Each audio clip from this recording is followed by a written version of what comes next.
Welcome back. You're watching Niaga Spotlight with me, Tamina Kausji. We now move on to look at one final story, Budget 2023 and property ownership. Right, now the revised National Budget 2023 recently tabled by Prime Minister and Finance Minister Datuk Seri Anwar Ibrahim is of course themed Membangun Malaysia Madani. This stresses the government's aim to alleviate the Rakyat struggles amidst economic challenges while ensuring sustainable fiscal growth for the nation.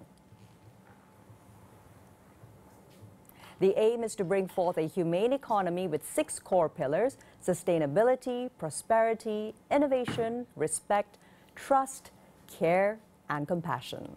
In line with this are several encouraging allocations for affordable housing programs.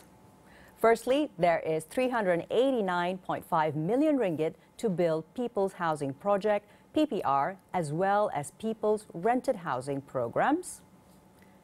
We also have 358 million ringgit allocated to build 4,250 Rumah Mesra Rakyat units. Thirdly, 463 million ringgit allocation to build Malaysia's Public Housing Project, PPAM. This is followed by a 50 million ringgit allocation to repair rundown lifts in low-cost strata houses. Also, another 460.2 million ringgit for building new houses and renovating homes in rural areas. Together with building 7 million units of affordable houses for our armed forces under Satu Anggota Satu Rumah program, SASAR, and more than 500 million ringgit to maintain Rumah Keluarga Angkatan Tentera and repair living quarters and institutions under the Ministry of Home Affairs.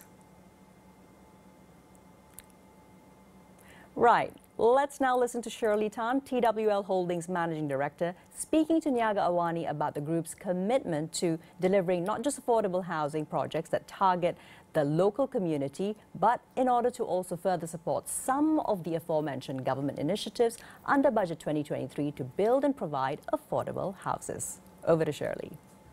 TWL memahami bahawa ialah pemilikan rumah adalah satu aspek penting kepada kehidupan semua rakyat di Malaysia.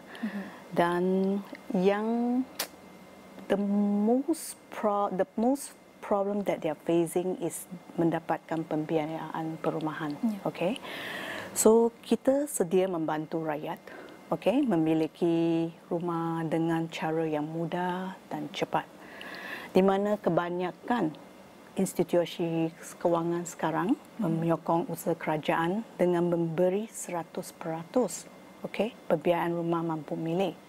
Okay, bagi golongan rakyat yang kurang ada menghadapi kesulitan untuk mendapatkan pembiayaan perumahan, TWL Money Lending Division kita sedia untuk membantu memberi pembiayaan perumahan.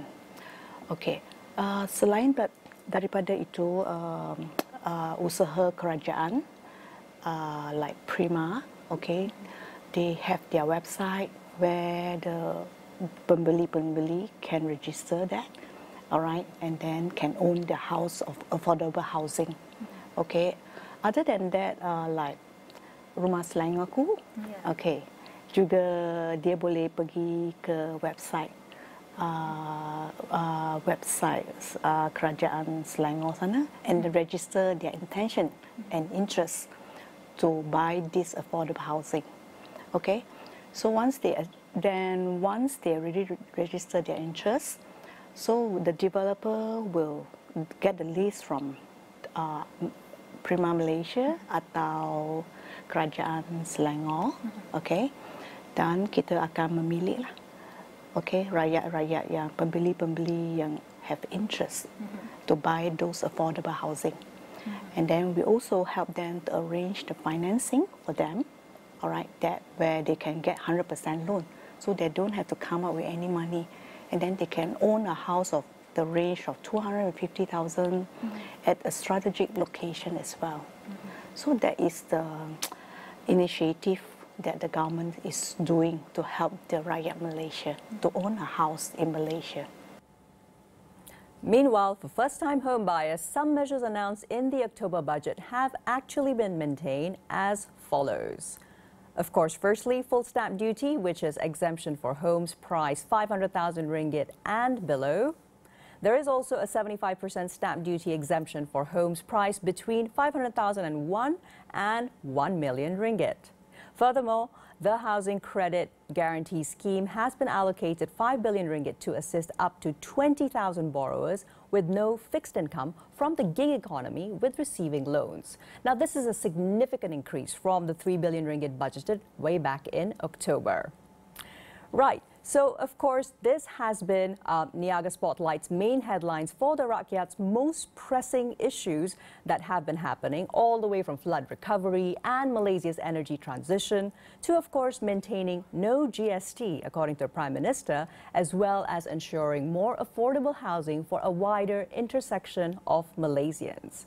And basically, even though this is all we have for this week on Niaga Spotlight, we hope to be bringing you in the weeks to come more market insights as well as expert interviews and analysis, further breaking down everything that's been happening in the news cycle, but of course with a business and a social focus and looking at some of the intersectional impacts on the Rakyat.